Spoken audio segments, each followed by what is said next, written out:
Bismillahirrahmanirrahim. Assalamualaikum warahmatullahi wabarakatuh. Kami dari kelompok 6 akan membahas tentang regresi logistik.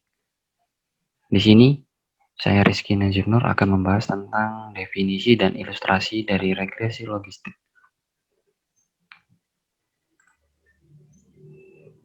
Analisis regresi. Regresi logistik merupakan bagian dari analisis regresi, yang artinya itu menganalisis hubungan antara satu atau beberapa variabel bebas dengan sebuah variabel terikat. Analisis regresi memiliki dua model.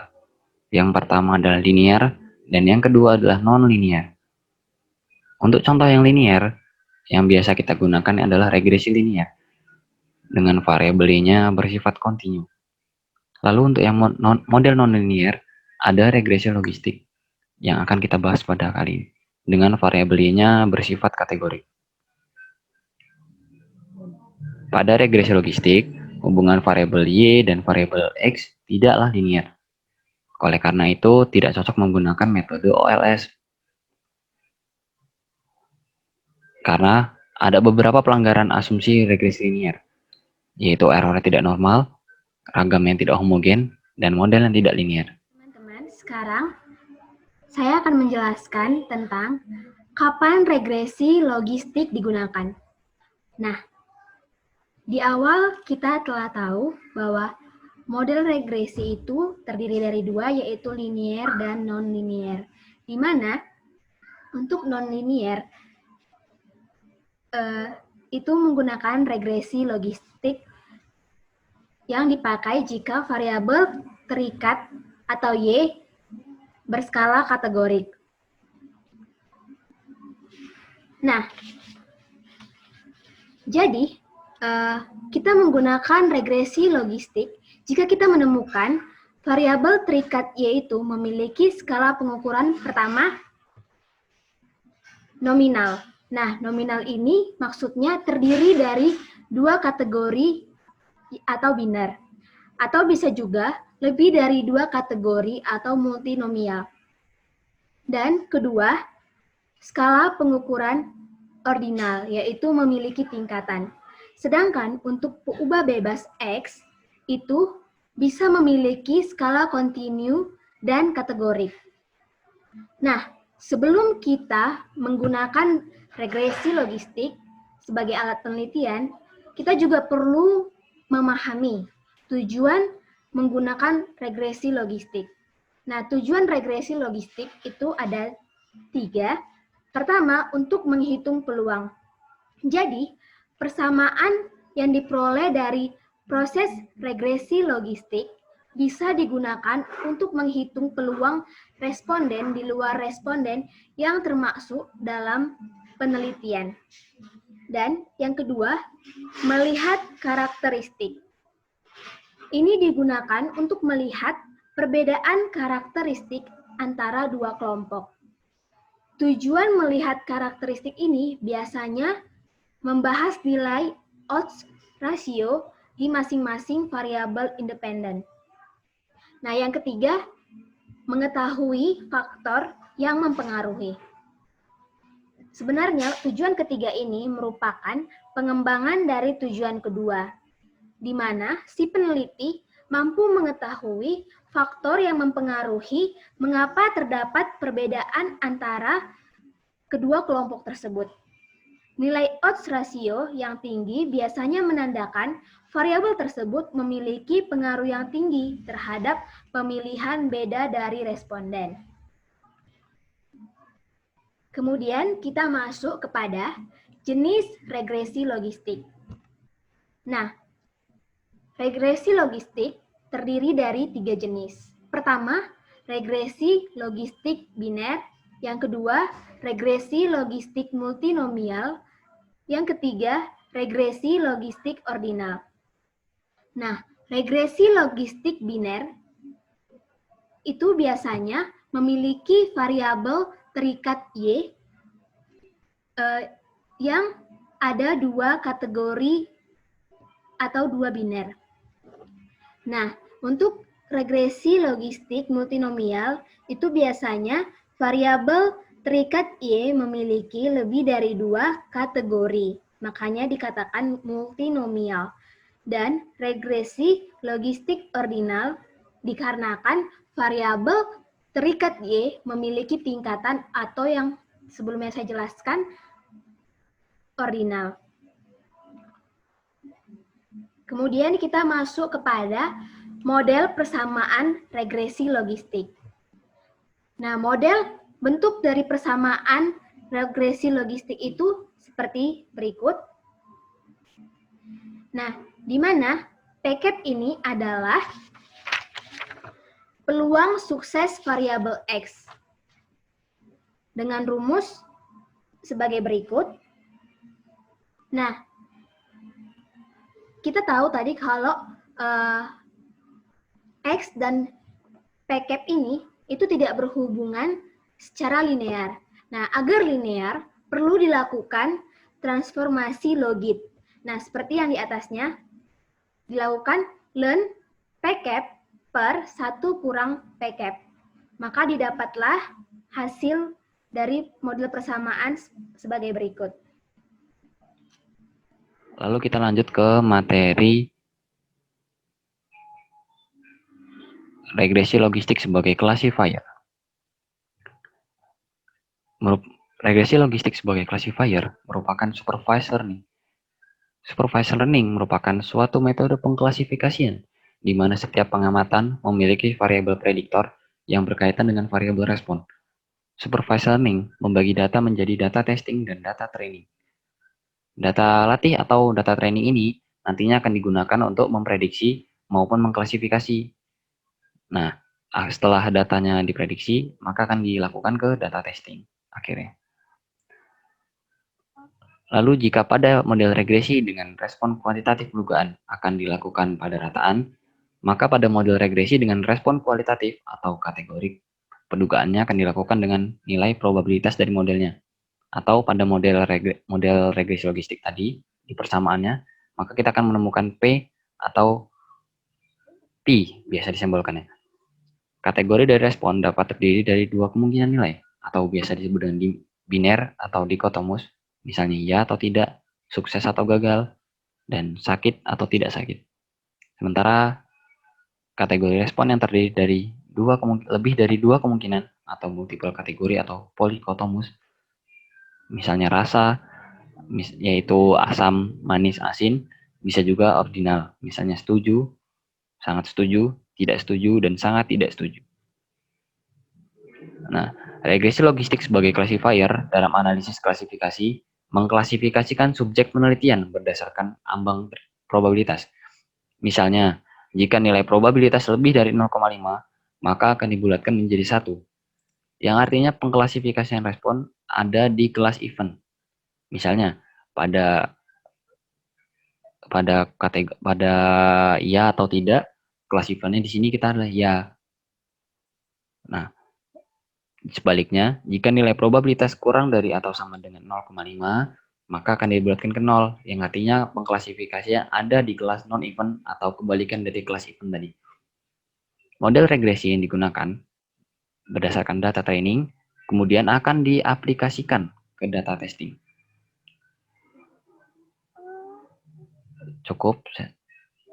Materi akan dilanjutkan oleh Saudara Komang. Terima kasih.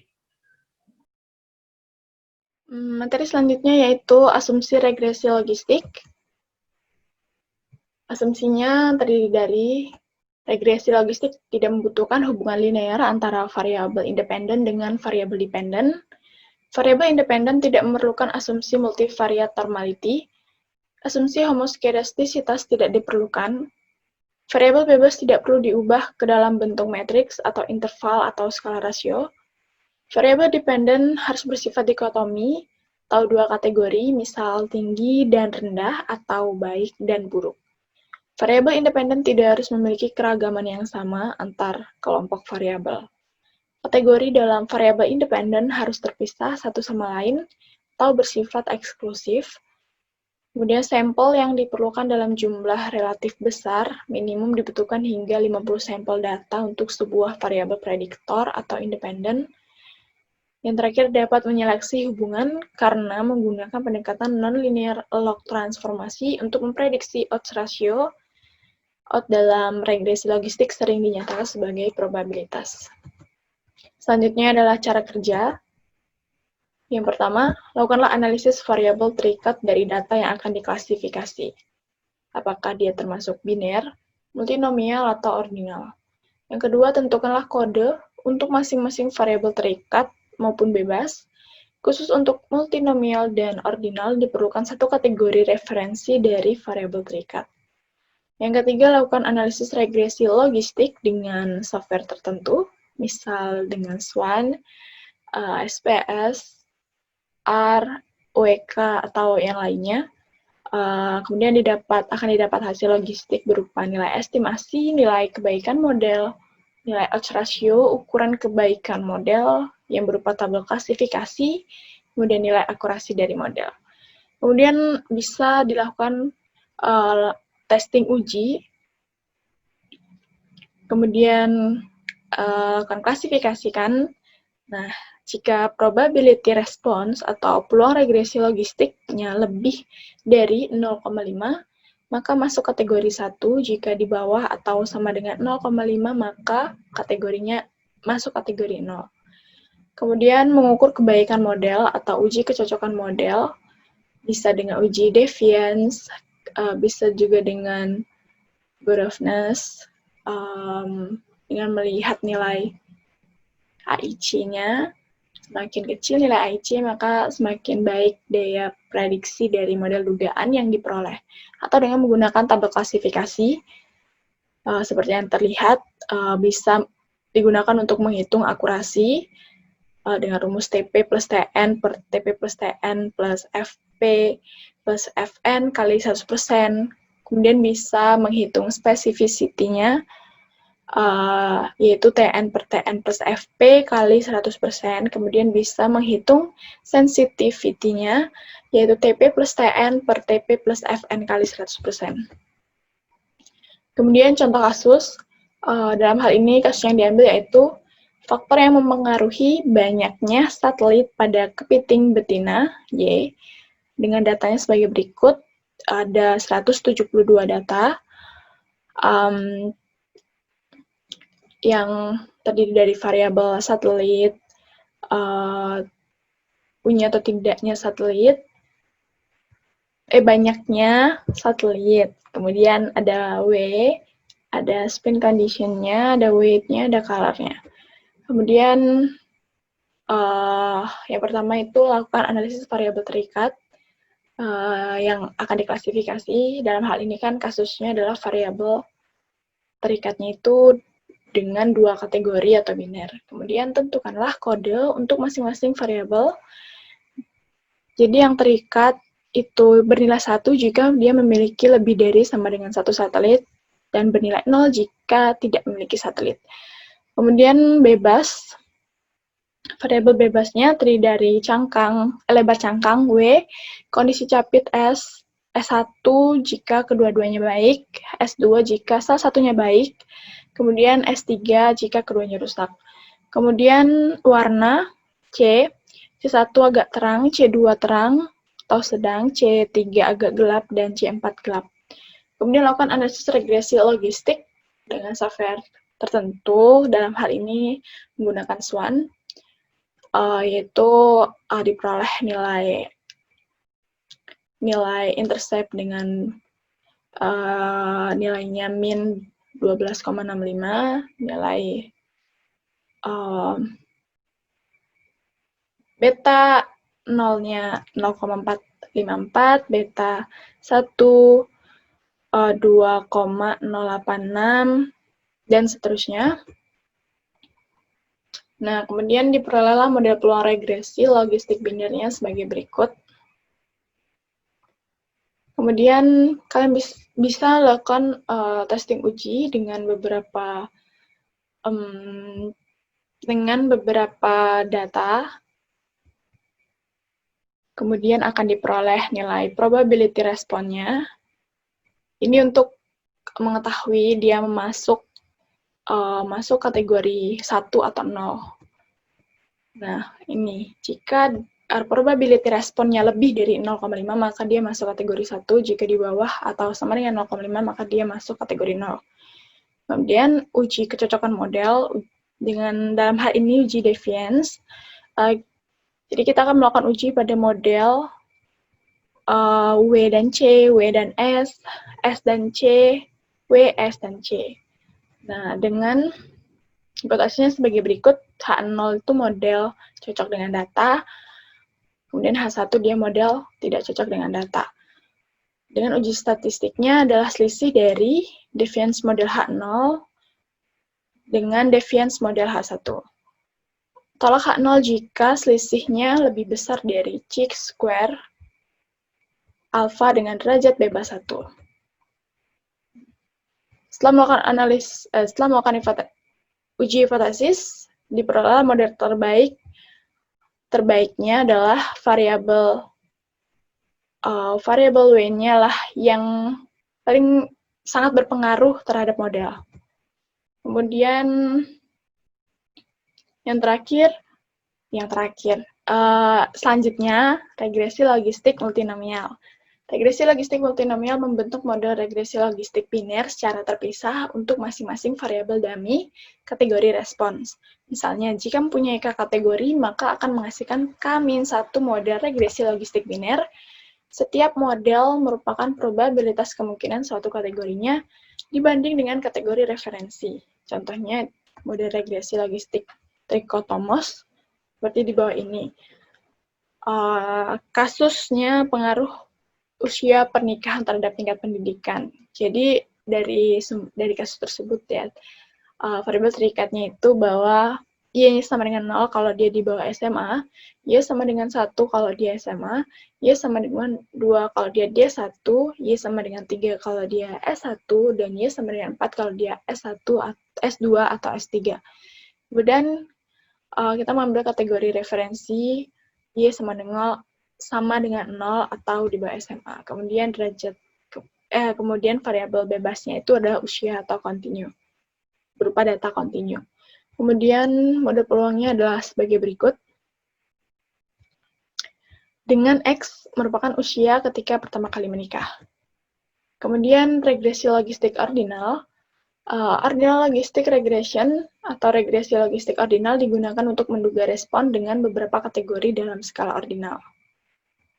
Contoh singkatnya, pada kasus misalnya mental impairment ya, yang diambil dari agrestik subbab 7.2.4 halaman 279. Jadi didapat variabel terdekatnya Y sama dengan 1 tuh dia terganggu, Y sama dengan 2 dia gejala sedang, dan Y sama dengan 3 gejala ringan, Y sama dengan 4 itu sama dengan baik. Nah, derajat variabel bebasnya itu merupakan peristiwa kehidupan X1, status sosial ekonomi X2. Model peluangnya adalah sebagai berikut. Dengan J, banyaknya kategori, X1 sama dengan peristiwa kehidupan, X2 sama dengan status sosial.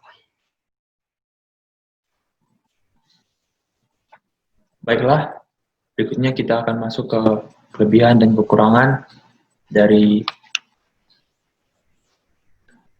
analisis klasifikasi metode regresi logistik. Pertama, kita akan ke kelebihan terlebih dahulu. Yang pertama, regresi logistik adalah salah satu algoritma pembelajaran mesin yang paling sederhana dan mudah diterapkan. Ini merupakan karena metode regresi logistik sendiri merupakan pendekatan yang paling sederhana yang digunakan untuk data berbentuk nominal dan variabel yang karakteristik. Kemudian kedua, training model dengan algoritma ini tidak memerlukan daya komputasi yang tinggi. Ini karena untuk melakukan regresi logistik kita dapat melakukan aplikasi yang sudah biasa kita gunakan seperti SPSS dan juga RStudio yang nantinya implementasinya akan dijelaskan berikutnya dengan mentransformasi data menjadi bentuk logaritma natural. Kemudian yang ketiga adalah parameter yang diprediksi atau target class memberikan kesimpulan tentang pentingnya setiap variabel. arah asosiasi yaitu positif atau negatif yang diberikan. Ini merupakan salah satu tujuan dari regresi logistik juga yang ingin untuk dapat mengetahui hubungan antar variabel, responnya atau target kelasnya dengan variabel prediktorsnya. Sehingga dari hubungan tersebut kita dapat mengetahui apakah mereka berasosiasi positif atau negatif. Yang kemudian keempat, model diperbarui dengan mudah untuk memprediksi data baru. Kemudian kelima, regresi logistik menghasilkan probabilitas yang terkalibrasi dengan baik bersama dengan hasil klasifikasi. Ini karena regresi logistik dapat menghitung probabilitas atau peluang yang sukses atau benarnya, sukses atau gagal, yang biasanya dilambangkan dengan 1 atau 0, dan juga dengan adanya rasio odds yang menjelaskan peluang variabel respon terhadap variabel prediktornya tersebut. Kemudian ada regresi logistik terbukti sangat efisien ketika kumpulan data memiliki fitur yang dapat dipisahkan secara linear, dan terakhir membutuhkan waktu lebih cepat untuk membuat model. Ini karena yang modelnya merupakan model yang sederhana. Berikutnya akan kita bahas tentang kekurangan dari regresi logistik. Kekurangan dari regresi logistik. Pertama adalah pada set data berdimensi tinggi, hal ini dapat menyebabkan model menjadi overfit pada training set. Ini terjadi ketika kita mempunyai data yang sangat besar dengan variabel yang sangat banyak yang terdiri dari baris dan juga kolom yang sangat banyak, beribu-ribu hingga sangat beribu-ribu, sehingga dapat terjadi overfit pada training setnya. Dan untuk dapat mengatasi masalah tersebut, kita dapat melakukan regularisasi. Kemudian yang kedua, masalah non-linear tidak dapat diselesaikan dengan regresi logistik karena memiliki permukaan keputusan linear. Kemudian ketiga, membutuhkan multikolinearitas sedang atau tidak ada antara variabel independen. Dan yang terakhir, only important and relevant features should be used, atau hanya fitur yang penting dan juga relevan yang seharusnya digunakan. Berikut adalah kelebihan dan kekurangan dari regresi logistik, dan berikutnya akan dijelaskan oleh teman saya. Terima kasih. Ya, jadi yang selanjutnya adalah implementasi regresi logistik classifier menggunakan WK dan RStudio. Nah, sebelum kita masuk ke dalam implementasi di WK dan di RStudio, di sini ada tahapan algoritma klasifikasi. Jadi yang pertama ada analisis masalah. Jadi analisis masalah ini dilakukan untuk mengetahui bagaimana keadaan data yang kita miliki dan metode analisis apa yang tepat kita gunakan untuk mendapatkan informasi dari data ini, baik clustering, klasifikasi, estimasi, prediksi, dan lain-lain gitu ya. Terus tahapan selanjutnya adalah pre-processing. Pre-processing ini adalah proses manipulasi dataset sebelum di-input ke dalam model. Mencakup penanganan kasus missing value. Kenapa? Karena missing value ini sangat krusial ya keberadaannya dalam pembuatan model, karena ada beberapa model yang tidak kebal terhadap keberadaan missing value. Kemudian ada cleaning data atau pembersihan noise ya dari data. Terus selanjutnya ada pemenuhan asumsi. Jadi seperti yang terjadi pada kasus regresi logistik ini, sebelum kita membuat model, kita harus melakukan pemenuhan asumsi regresi logistik, yakni asumsi multikoleniaritas. Jadi asumsi multikoleniaritas ini harus dipenuhi. Kita lihat apakah variabel independennya itu yang kita miliki untuk membuat model itu memiliki hubungan linear dengan variabel independen lain atau tidak gitu. Jadi harus kita lihat keterkaitan variabel independennya. Dan nanti kita bisa lakukan uji VIF, kemudian analisis PCA, dan lain-lain ya, untuk memperbaiki asumsi multikoliniaritas. Kemudian tahapan berikutnya adalah feature selection. Jadi feature selection ini adalah tahapan menghilangkan beberapa atribut yang tidak relevan terhadap target kelas, yang nantinya itu diharapkan dapat meningkatkan kinerja algoritma klasifikasi. Jadi misalnya kita memiliki data yang high dimension atau data yang memiliki banyak atribut untuk digunakan di dalam model gitu. Kemudian jika data seperti itu akan mengurangi kinerja algoritma klasifikasi, sehingga kita harus melakukan feature selection. Kita memilih variabel-variabel mana aja yang signifikan dan relevan terhadap target kelas untuk dibuat model klasifikasi, sehingga kinerja algoritma klasifikasinya baik dan bagus. Kemudian tahapan berikutnya adalah pembentukan model. Nah, pembentukan model ini dilakukan dengan training set yang sudah disiapkan di awal. Jadi kita bagi-bagi training set sama testing set. Kita gunakan training set untuk pembuatan model. Dan kemudian tahapan berikutnya ada validasi model. Nah, validasi model ini kita gunakan testing set tadi yang telah kita bagi. Validasi model ini bisa kita lakukan dengan melihat nilai akurasi, presisi, F1 score, dan kawan-kawannya gitu ya, yang sudah dibahas juga sama Pak Ibnu di pertemuan sebelumnya. Kemudian sebagai catatan, ini juga yang kemarin ditegaskan sama Pak Ibnu, jadi untuk validasi perbandingan model itu bakalan ada yang namanya target class yang memiliki respons yang unbalanced gitu ya. Jadi kalau misalnya kita punya target data dengan target kelas yang unbalance, terus kita mau membandingkan model atau kita mau validasi model menggunakan akurasi, itu sebenarnya kurang tepat ya, karena akurasi ini sangat dipengaruhi oleh majority class. Nah, majority class itu apa sih? Jadi majority class itu kelas kelas respon di mana dia tuh banyak sendiri gitu. Misalnya gini, kalau kita punya data dengan target kelas 0 sama 1 gitu ya, target kelasnya 0 sama 1.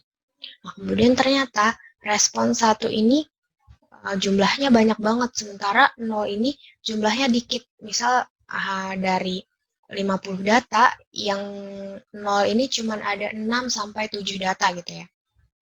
Jadi ini kurang tepat sekali kalau misalnya kita lakukan validasi model menggunakan menggunakan akurasi gitu ya. Jadi bakalan lebih tepat kalau kita menggunakan presisi, recall, atau F1 score untuk melakukan validasi model. Kemudian tahapan berikutnya adalah tahapan prediksi data. Jadi setelah kita lakukan pembuatan model dan validasi model mana yang bagus, kemudian kita lakukan prediksi terhadap data yang kita punya. Kemudian next. Halo semua, untuk selanjutnya kita akan melakukan analisis regresi logistik melalui aplikasi WK. Untuk langkah pertama, kita buka aplikasi WK. Kali ini kita menggunakan WK versi 3.8.4. Kita buka aplikasi WK, maka akan muncul tampilan pertama seperti ini. Tampilan di WK GUI User. Selanjutnya kita klik Explorer.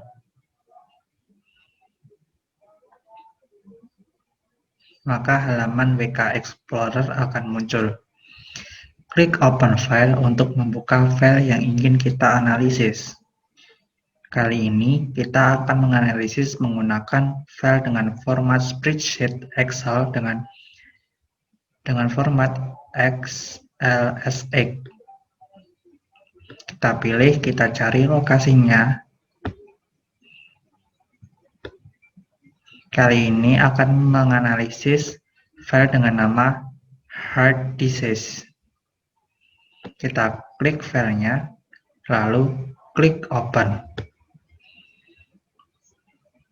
Setelah open, di kolom atribut akan muncul nama-nama atribut yang terdapat pada file XLSX tadi. Untuk selanjutnya, kita akan melihat bagaimana data ditampilkan dalam PK. Klik edit, maka akan muncul data yang ditampilkan di dalam PK. Untuk kesempatan kali ini, kita akan menganalisis kategori yang ada di num, variabel atau atribut di kelas 6. Tetapi, karena di variabel 6 ini masih terdeteksi sebagai variabel jenis datanya numerik, maka kita harus ubah menjadi nominal. Caranya, klik filter, di kolom filter, klik choose, klik filter, klik unsupervised, klik atribut, kita cari numerik to nominal. Karena variabel 6 kelas 6 terletak di kolom paling akhir, maka kita edit dengan cara klik 2 kali di numerik to nominal ini, kita ganti atribut indeksnya menjadi last karena berada di kolom terakhir. Klik OK, klik apply. Maka atribut 6 sudah berubah tipe datanya menjadi nominal. Kita bisa melakukan mengeceknya, memeriksanya apakah sudah menjadi nominal. Ya, atribut 6 sudah menjadi nominal. Klik OK. Kemudian untuk melakukan klasifikasi dengan metode regresi logistik, kita pilih classify. Kita pilih classifiernya dengan metode regresi logistik. Kita klik choose.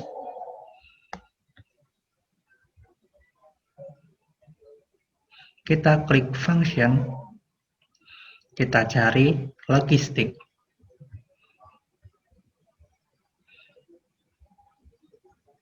Kita pilih variabel mana yang akan dianalisis. Kita akan menganalisis di variabel 6. Klik variabelnya atau atributnya, klik start. Maka di sini akan muncul detailnya beserta klasifikasinya. Untuk selanjutnya, kita akan memprediksi dengan menggunakan hasil klasifikasi yang telah ada. Caranya, klik sublet dataset, kita pilih set. Kita pilih data mana yang akan dijadikan untuk memprediksi. Kita pilih head disease prediksi. Kita akan memprediksi nilai 6 dengan data ini. Kita klik open.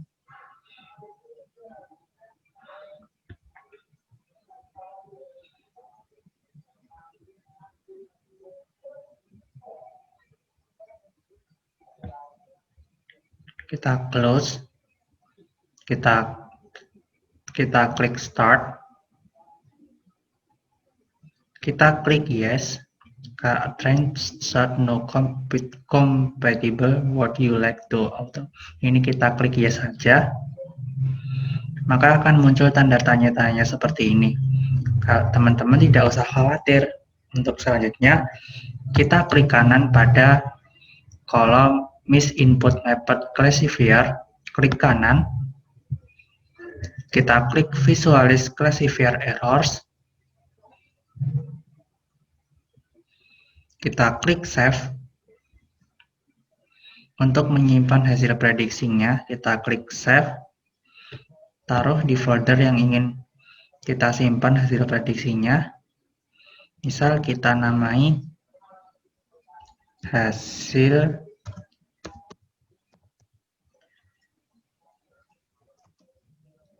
prediksi.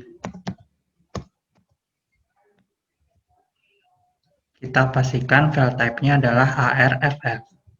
Klik Save. Data hasil prediksi sudah tersimpan. Untuk melihatnya, kita bisa kembali ke menu WK Quick User. Klik Tools untuk melihat ArcViewer untuk membuka file ARFF. Kita buka file hasil prediksi tadi, kita letakkan ada di mana, yaitu hasil underscore prediksi ARFF, kita open. Maka hasil prediksi akan ditampilkan, hasil prediksi untuk data baru akan ditampilkan di predicted num, bahwa jika nilainya segini maka numnya segini. Oke, sekian praktik dari WK, aplikasi software WK untuk regresi logistik. Terima kasih.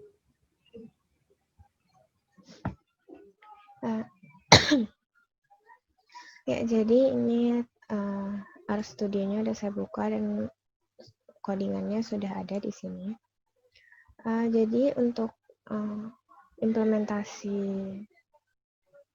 regresi logistik di RStudio, kita bakal implementasiin dua, ya kan tadi udah dijelasin bahwa ada regresi logistik biner sama regresi logistik yang multiple ya. Cuman untuk yang ordinal mungkin kita bahas di lain waktu ya. Jadi yang pertama di sini import dataset. Jadi dataset yang kita gunakan buat ini binary ya, binary klasifikasi regresi logistik. Kita gunakan dataset. Di sini saya udah punya link datasetnya. Dataset mengenai penyakit hati ya, penyakit hati. Nah, ini bisa kita run dataset yang kita beri nama dataset tracklog atau regresi logistik. Oke. Kemudian kita kasih header name dataset tracklog karena tadi data yang kita unduh dari link ini dia belum ada headernya, jadi kita buat headernya di sini. Nah, oke. Habis setelah kita buat headernya, mulai kita mengubah semua variabel yang ada di dataset yang telah kita bentuk tadi menjadi s-vector gitu. Jadi kita buat variabelnya menjadi faktor. Jadi kenapa kita menggunakan s-vector? Jadi ini tuh nanti buat mempermudah untuk pembentukan model. Karena untuk variabel yang non-numerik itu perlu dilakukan pengubahan variabel menjadi s-vector. Dan setelah itu kita bisa view dulu datanya. Nah, di sini target kelas kita kali ini adalah ini ya, num. Numnya adalah target kelas kita yang mempunyai level 0, 1, 2, dan 3, punya 4 level. Kategorik ya, dia bersifat kategorik 0, 1, 2, 3, 4. Nah, karena kita mau menggunakan binary logistik, sekarang kita ubah numnya jadi 2 kategori aja. Kan tadi ada 0, 1, 2, 3. Sekarang kita ubah jadi 0 dan 1 aja dengan script seperti ini. If else dataset tracklog num sama dengan 0, maka kalau true dia 0, kalau false dia 1. Jadi selain 0 kita beri label 1. Ini kita kasih label baru di run. Sekarang bisa kita view lagi ya. Kita view lagi coba. Nah, di sini numnya sudah berubah. Jadi yang tadinya 1, 2, 3 dia labelnya jadi 1 semua, dan yang tadinya labelnya 0 tetap 0. Oke, next. Sekarang kita masuk ke menentukan training set dan testing set. Jadi kita di sini memiliki 303 data ya. 303 data. kita bagi menjadi testing set dan training set. Untuk training set kita gunakan 80% dari data, dan untuk testing setnya berarti 20% dari data. Kita lakukan pemilihan data menggunakan script ini ya. Jadi kita untuk yang training set ini kita mengambil sampel dari 1 sampai jumlah raw data sampai jumlah raw data. Terus data yang berjumlah 80% ini gitu ya. 80% dari jumlah semua data.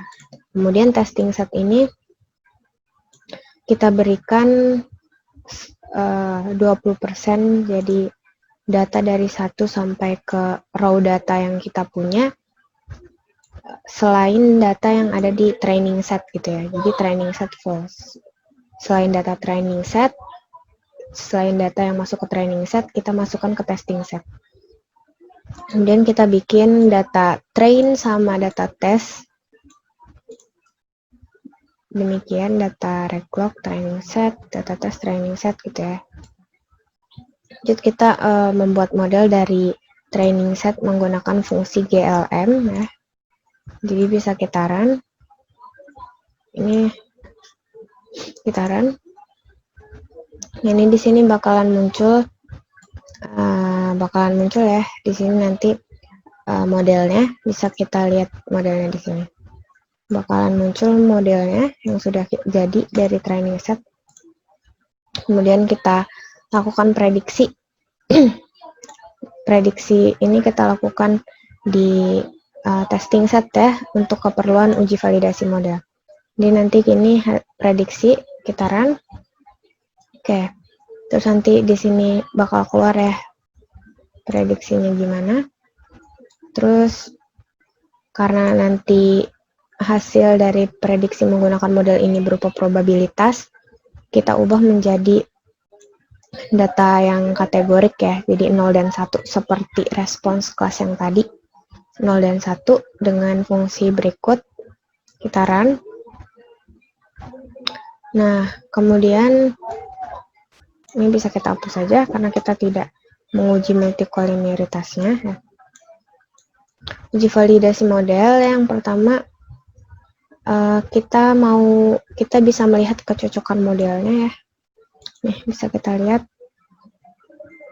kecocokan modelnya. Nah, ini goodness of fit-nya.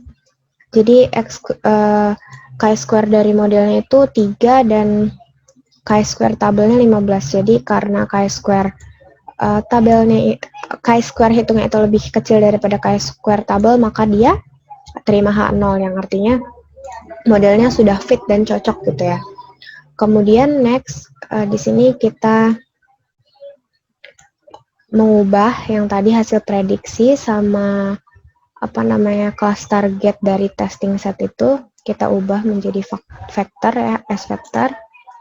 Oke, terus kita run dan kita melihat uji validasinya menggunakan ini ya, ML test atau machine learning test, package ML test.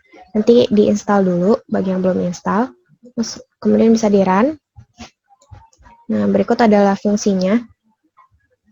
Jadi di sini ada hasil prediksi ya, menggunakan model tadi dan modelnya. Tuh, bisa kita run. Nah, berikut hasilnya ya. Untuk melihat hasilnya bisa kita klik dari environment di sini, atau bisa juga kita view classifier matrix ya di sini.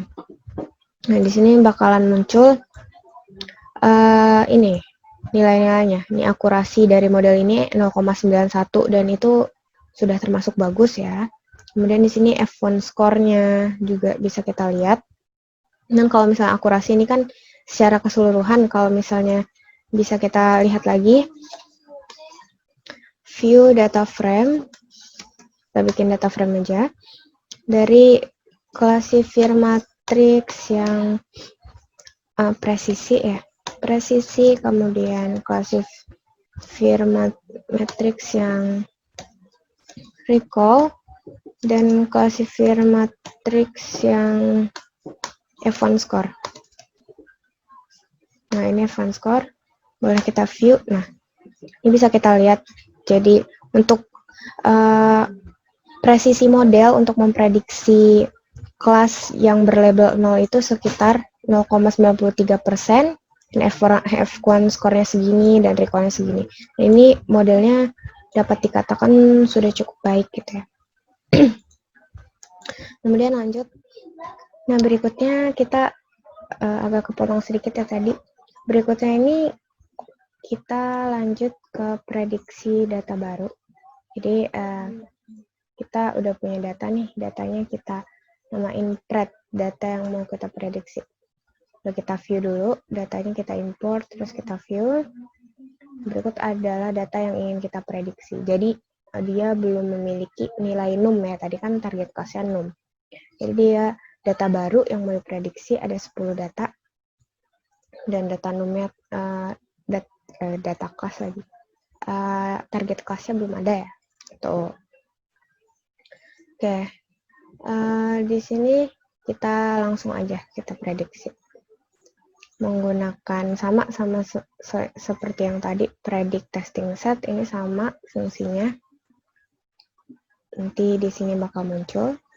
Kemudian di sini karena seperti tadi model regresi logistik ini menghasilkan nilai probabilitas antara 0 sampai 1. Jadi kita ubah nilai probabilitas itu kepada bentuk kategorik.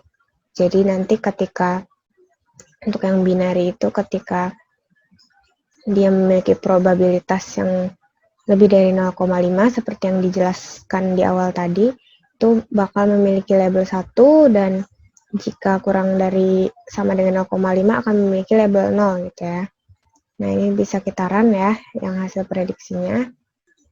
Ini kita ubah. Bisa kita lihat, nah ini hasilnya 1000. Nah, ini hasilnya, dan bisa kita masukkan ke dalam data frame ya biar bisa kita lihat per datanya gini. Kita view data frame data frame dari prediksi, kemudian hasil prediksi dari regresi logistik. Nah, ini dia.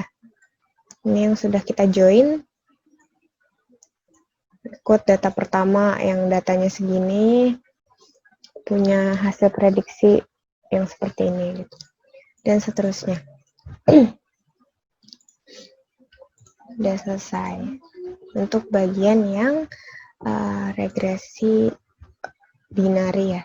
Regresi logistik yang binary classification. Nah, sekarang kita lanjut ke multiple class classification. Ini environment-nya bisa kita hapus dulu semua. Oke. Selanjutnya, yang pertama kita bisa mempersiapkan package. Jadi package apa aja sih yang harus kita persiapkan sebelum melakukan analisis klasifikasi regresi logistik menggunakan regresi logistik yang multiple gitu, yang multiple class.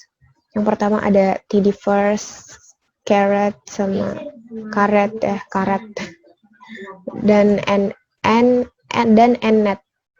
Bisa kita run dulu. Jadi yang belum install bisa install, dan yang sudah ada jangan lupa menggunakan library-nya. Oke, di sini sudah terlihat bahwa library-nya sudah berhasil diaktifkan. Berikut kita mempersiapkan dataset. Jadi data iris ini ada di dalam paket karet ya. Dia punya dataset yang bernama iris. Gitu. Ini udah disediakan dari package-nya. Ya, coba kita lihat ya iris ini datanya seperti apa. Nah, ini adalah data iris, dan target kelasnya ini kategorik, memiliki 3 kelas, Setosa, Versicolor, dan Virginica. Jadi spesies dari iris ini ya ada 3, jadi lebih dari 2 jadi termasuk multiple class classification. Nah, next, sama seperti tadi, kita bagi data set menjadi testing set dan training set gitu ya.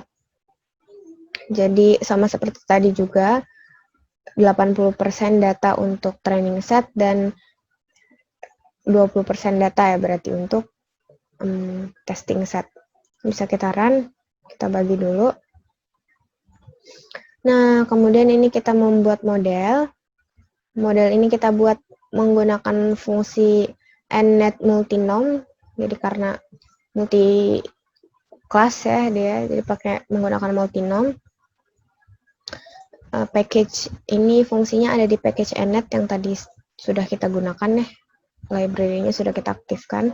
Di sini kita membuat model dengan target kelas, spesies, dan variabel independennya, atributnya, semua atributnya digunakan di sini. Kita bisa di run. Nah, ini sudah jadi ya modelnya. Bisa kita lihat summary-nya juga dari sini. Di sini kita bisa lihat AIC dari model atau akurasi dari modelnya 23 gitu. Dan ini ada intercept modelnya dan lain sebagainya sudah bisa dilihat melalui summary model. Kemudian sama seperti tadi, uji validasi model ini kita gunakan fungsi yang sama seperti tadi ya, ML test. Ini bisa kita prediksi dulu kelas dari testing setnya. Kita prediksi testing setnya. Bisa kita lihat dulu hasilnya kayak apa. Nah, ini head ini kita gunakan untuk melihat bagaimana sih isi dari predict classes ini, yang hasil prediksi dari testing set gitu. Ini kita lihat head-nya aja gitu, lihat sebagian aja data-data teratasnya. Kemudian setelah kita melakukan prediksi, as always kita ubah menjadi vektor. Karena di ML test ini, fungsi machine learning test ini hanya menerima faktor-faktor aja yang masuk ke dalam fungsinya gitu. Jadi kalau misalnya kita punya data dan belum kita ubah jadi as vector, dia bakalan error di sini. Kemudian library-nya bisa kita run lagi karena environment-nya tadi sudah kita hapus ya. Nah, ini sudah selesai. Presisinya udah muncul ya. Akurasinya berapa. Ini bisa kita view. Bisa kita view classifier matrix dari sini aja. View classifier matrix 1. Oke, bisa kita run. Sini akurasi dari model yang kita punya adalah 0,93% yang masih terbilang baik ya, karena model yang memiliki akurasi di atas 80% itu sudah cukup baik buat prediksi. Nah, bisa kita lihat juga nanti F1 score-nya. Bisa kita view seperti tadi ya, data frame. Data frame dari classifier matrix 1, presisi seperti biasa, precision, kemudian classifier matrix 1 yang recall, dan classifier matrix yang F1. Sebenarnya ini masih banyak lagi kan perhitungannya untuk melihat validasi model. Hanya saja di sini saya hanya menggunakan yang sering dipakai. Yang sering dipakai itu akurasi, presisi, recall, dan F1 score gitu. Ini F1 score juga kan didapat dari nilai presisi dan nilai recall gitu ya. Jadi hanya ini saja yang saya tampilkan. Tapi untuk nilai-nilai lain untuk menguji validasi atau membandingkan model itu kan masih banyak yang tadi di ML test itu Dan bisa kita lihat ini banyak banget. Ada F1 score, F2, FDR, FNR, 4, dan lain sebagainya yang bisa digunakan. Ada specificity dan lain-lain. Nah, ini hasil dari presisi modelnya. Jadi tingkat presisi model untuk memprediksi target kelas yang berlabel setosa itu adalah 1. Ini sangat baik ya, berarti semuanya benar gitu kan. Ini recall-nya juga 1. Kebetulan karena recall dan presisinya 1, otomatis F1 score-nya juga akan mengikuti gitu. Berikut yang versicolor, kemudian Virginica. Dan dapat kita katakan bahwa model ini sudah bagus gitu untuk memprediksi nanti data-data baru yang masuk. Gitu. Mungkin berikutnya buat teman-teman yang ingin latihan analisis klasifikasi menggunakan metode regresi logistik, bisa menemukan materinya di sini, materi yang sudah kami buat, kemudian ada dataset buat latihan di WK dan di RStudio berikut dengan codingan RStudio-nya. Jadi bagi teman-teman yang ingin latihan bisa mengakses link tersebut ya. Nah, terima kasih, sekian dari kami. Wassalamualaikum warahmatullahi wabarakatuh.